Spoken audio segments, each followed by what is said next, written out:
Good morning. Joe Piscopo on the radio, 5 minutes after 8 o'clock in New York. We are the flagship station for Salem Media. 50,000 watts out of New York, all around the country. Love you for listening around the country on AM970theanswer.com. We are just privileged to have Dr. Stephen Greer with us. This is the gentleman that told me about hydroxychloroquine. He's the guy that said we have a medicine to stop this pandemic. And for the life of me, I can't figure out why there's so much bureaucracy that we have to deal with. So, Dr. Greer, with respect, we welcome you back to the show, sir. How are you doing, Dr. Stephen? Hey, great. Good to be back. How are you doing? Well, we're doing good, and thank you. You're the guy that talked about hydroxychloroquine. And then I got on the phone yesterday with a dear friend, Dr. Greer, and who's a pharmacist, and he said exactly what you've been saying. He said this should be no worse than strep throat. I'm exaggerating here a little bit, but it should be. We shouldn't have to be into the situation where we are now. We're Dr. Fauci predicting 200,000 deaths, and tell us where the medical what's. Let me put it this way. Tell us where the CDC and everything in Washington is going awry, sir. Like we talked about last time, and it's come true just since we last spoke, sort of like I told you so, is those models is where it all went wrong. All these elected officials are forced, their hands were tied to listen to the so-called expert because they'd be crucified if they didn't. And then Anthony Fauci kind of sensed that he had power of the world and irresponsibly, willfully, and with willful negligence, with nothing to back it up, said that there's going to be 200,000 deaths, and that led to the extension of the government shutdown to April 30th and so forth. So it's a massive overreaction based on one bubbling idiot named Tony Fauci. He should be sued by the world. There should be a class action lawsuit, the world versus Tony Fauci, for $10 trillion. Wait a minute, Dr. Greer, he is the golden boy of the press, brother. If Dr. Fauci says it, it must be true. And by the way, he's an Italian, so I'm hoping that the Italian guy is right. But you said this from day one. He's being so cautious. If I hear the word anecdotal one more time, Dr. Greer, I think I'm going to scream. Scream. Okay, let me address that. It is not anecdotal. He's talking about the hydroxychloroquine. Anecdotal is when a doctor has 3 interesting cases and does a case report. We have trial after trial after trial in peer-reviewed medical literature. That is not, he doesn't know what the word anecdotal means. This is solid science behind hydroxychloroquine. Wait, Dr. Greer, we got to get into it. Dr. Greer, are you on a headphone now or a speakerphone, sir? What's wrong? Yeah, well, it's a little, you're a little distant. You're saying so many vital things. Can you get on there? There's my man. Dr. Greer. Dr. Greer. Listen, so it's much better when you're up to the phone. So wait, so I want to make this point, Dr. Greer, please. And I wanted to be loud and clear on the telephone. So we appreciate that so very much, sir. So Dr. Fauci, has Dr. Fauci ever worked in an emergency room? Has he ever had a patient? Has he ever been a practicing physician, sir? Has he ever been I think he's been a practicing physician in infectious disease, but that was back in the 80s. Ever since then, he's been a bureaucrat paper pusher at the NIH. So, that's the point. Just a week or so ago, when I was asking him by email, a whole bunch of things, I said, hey, have you ever bothered to step foot in New York to see why we have these hot spots and that it's the quality of care being delivered and not, the virus itself? No, he is totally removed in an ivory tower in Washington, D.C. That's his problem. Yeah, and then so tell us, the President Trump's been pushing the hydroxychloroquine. You said it first, Dr. Greer. You said it first on the show weeks ago. You were the guy, and I said, "What is that?" And you said almost matter-of-factly, "We have medicine for this." In the name of God, with all these deaths later, Dr. Greer, if they listen to you, I was on the phone with a dear friend yesterday, and he was telling me, Joe, this has gotten so out of hand. We could get ahead of this. How do you convince everybody that the president is right, and how do you fast track those drugs to the people that need it, sir?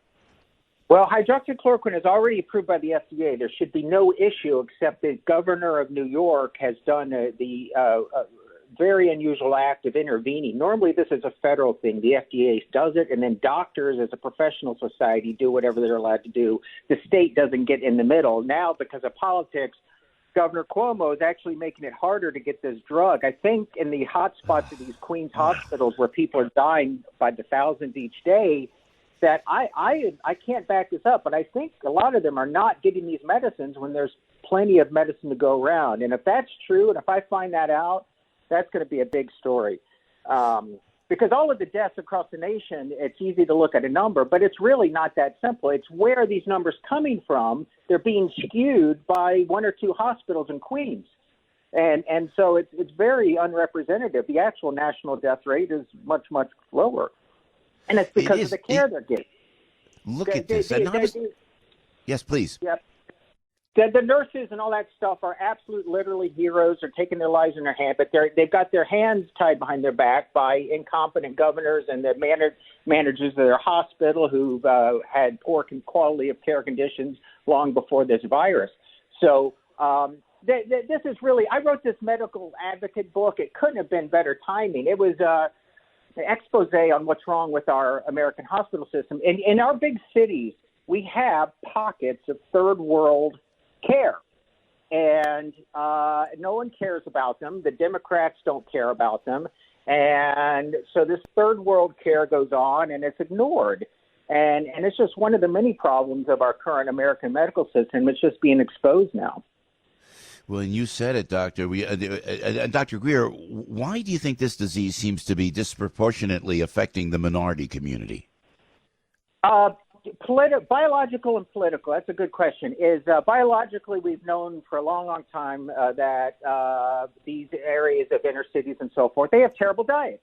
And it's not their fault. They don't have any grocery stores, okay? It's hard to get fresh food, so they end up eating highly processed potato chips, and they get obesity, and then you get obesity, you get diabetes. So it's a horrible diet, and they need to fix that. But then politically is these areas or where they live out in the Queens areas also have this poor quality of health care that I just detailed. So if these same patients were sent to Memorial Sloan Kettering, they wouldn't be dying as much, I don't think. Wow. Dr. Stephen Greer, this is the man who told us about hydroxychloroquine and the Z-Pak weeks ago. He said, we have it. And now you're telling us, Dr. Greer, that it's FDA approved. And I don't know why they – and I'm so tired of hearing – and correct me if I'm wrong, Doctor. Yes, sir. No, I've got another update. Go ahead, please. Remember that Gilead drug, remdesivir? There's breaking news that only these Wall Street folks like I know about, but the clinical trials have been expanded and changed. To make a long story short, it looks like there's a lot of promise, and don't be surprised within a matter of days to see a much stronger antiviral drug approved. So that's the big update there. Is it remdesivir? Is that the drug you're talking about, sir? Yeah. The experimental drug by the company Gilead called remdesivir, the trials are being expanded and changed, and it looks like they wouldn't do any of that if the drug were failing. So the drug's clearly working, so it'll be on the market soon. Dr. Greer, I wish you were down there at the White House, because the president, Peter Navarro, they know what they say. They're saying exactly what you're saying. You could save so many lives. All I keep hearing about, and I'm on fire this morning, Dr. Greer, because after talking with you, after talking to my friend yesterday, who knows exactly, he sent me the papers. He sent me how people are going to emergency rooms. They're giving them Tylenol, and then they're sending them back home and saying, "Oh, you'll get better with the Tylenol." That's almost criminal, is it not?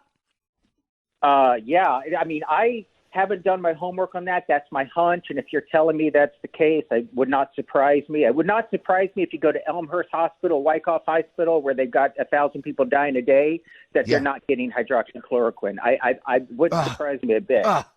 And ventilators. They keep talking about ventilators. It seems to be like a political catchphrase. We need ventilators here. Yeah. We're going to ship the ventilators there. 86% of the people who go on ventilators, my buddy told me, pass away, Doc. I mean, why aren't they shouldn't they be crying for these drugs that you keep talking about? Yeah.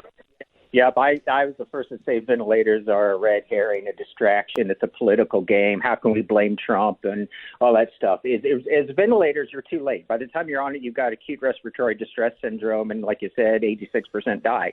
That's not going to solve this. We need to get millions and millions and millions of doses of these drugs out to everybody, and then, of course, a vaccine in a few. And Dr. Greer, we appreciate your valuable time, sir. We always appreciate you being with us, Dr. Stephen. The molecular structure of the drug, and forgive me, I've asked you this before, but just to reiterate, it comes out of Wuhan, out of a biolab. It just has all. Listen, my street sense tells me that it was man-made and maybe accidentally got out. Your thoughts on that, sir, please? Well, I think there's no doubt. I have no, I'm not at the CIA, but our own senators that sit on the intelligence committees, it seems to be no doubt that it came from the laboratory, not some random wild mutation. Now, why it looks to be a brand new virus is because there's no immunity by any rate. So we get the flu and other diseases every year, so a large portion of us are immune. This is such a new virus that it's being so severely attacking people. So it looks like a brand new virus, yes. Dr. Stephen Greer with Piscopo. The name of the book is The Medical Advocate. The Medical Advocate. Doc, before we let you go, sir, Elmhurst Hospital, the good folks of Queens, so many people, the 779 people that passed away. And I don't want to be over dramatic here, but you really have a way that you can stop this, and that is instead of crying ventilators, whining about everything, get the hydroxychloroquine with the Z-Pack to these people early on and within the first 5 days, correct? That is right. And again, I don't know if that's not happening. It wouldn't surprise me if it's not. So if you can find out, that'd be wonderful. I don't know if these sick patients are getting that or not. And if they're not, they should be. But, Governor Cuomo is putting extra hurdles and hassles into prescribing it. We know that much. Normally, it's just a doctor's decision, and they write a prescription. You go get it at Walmart or something. But there's a lot more hassle to get it now, and it's not that case, in other states. It's a unique thing to New York, and that's the city where they need it the most. So, months from now, you're going to see story after story of how this thing was mishandled. And you said criminal, yeah. If people are dying because of this mismanagement, that's not good. Yeah, and social distancing, has it been effective? Would we flatten the curve? All right. Please. Okay. So because these models were wildly wrong, guess what they're trying to do? As of yesterday at the briefing, they're saying, well, the reason the death rates are lower is because you Americans are so great and it's the social distancing. No, that's not true at all. The models were wrong to begin with.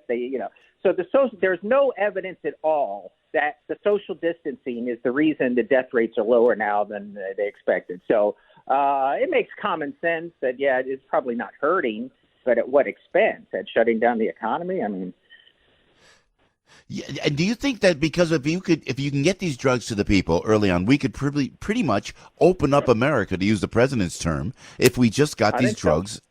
So. And that would be safe to. Go ahead, sir, please. I think this is going to happen, but if I were hypothetically the president, you do a rolling out of the low risk areas, and you start out with test experimental openings of certain businesses, and you have every person get a rapid 5-minute test. And so you test them and you do it in low risk areas. And if that goes well, then the next week you go to a little higher risk. And then next thing you know, people in Manhattan are allowed to go back to work if they get tested negative. And that's how you can do it. And then widely distribute the medications for people as prophylactic, preventive measures, and all sorts of things. Every nurse, every hospital employee should be on it as a preventive measure. Dr. Stephen Greer, what about, before we let you go, sir, the immune goblin? What is that? The IG? Is that by an intravenous feed? Is that right? That helps as well, yes? Well, as more people recover, they are walking drug factories. They have antibodies in their system that fight the virus, which can be harvested and then given to sick patients. So, wow, this is amazing. And Dr. Fauci, maybe it's just we're getting a little too clinical. We're getting a little too anecdotal. It's time to take action. Yes, Dr. Greer? Yes, I would say so. I forgot to mention something. You need to do an Anthony Fauci imitation. That's the next thing you need to work on. I'll work on my Tony Fauci. Oh, please. That's a great idea. Hey, Dr. Greer, you are ahead of the curve, brother. Man, I'll tell you what, and you could check out am970theanswer.com, and you could get the audio of Dr. Greer with us weeks ago. He's telling us exactly how to beat this thing. My friend, my dear friend who I love, a mentor of mine, told me exactly what you said.